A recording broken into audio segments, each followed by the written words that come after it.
আসসালামু আলাইকুম। বাংলাদেশ শিক্ষা প্রতিষ্ঠান কর্মচারী ঐক্য ফেডারেশন ফরিদপুর জেলা শাখার উদ্যোগে আলোচনা সভা ও ইফতার মাহফিল অনুষ্ঠিত হয়েছে। মঙ্গলবার বিকেলে ফরিদপুর শহরের হাই স্কুল মার্কেটের তৃতীয় তলায় হোয়াইট হিল হল রুমে আলোচনা সভার প্রধান অতিথির বক্তব্য রাখেন সম্মিলিত নন-এমপিও শিক্ষা প্রতিষ্ঠান পরিষদের কেন্দ্রীয় আহ্বায়ক ও বাংলাদেশ কলেজ শিক্ষক সমিতির কেন্দ্রীয় কমিটির প্রেসিডিয়াম সদস্য অধ্যক্ষ মোহাম্মদ সেলিম মিয়া,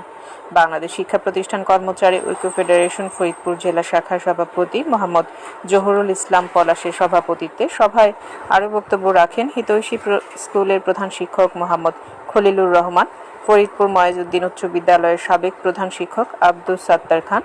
বাংলাদেশ শিক্ষা প্রতিষ্ঠান কর্মচারী ঐক্য ফেডারেশন ফরিদপুর জেলা শাখার সিনিয়র সহসভাপতি মোহাম্মদ নিজাম আহমেদ,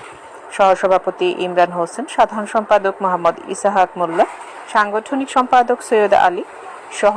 সাংগঠনিক সম্পাদক মোহাম্মদ হাফিজুল ইসলাম, সদর উপজেলা শাখার সাধারণ সম্পাদক মোহাম্মদ ফরিদ পাট্টাদার, সালতা উপজেলা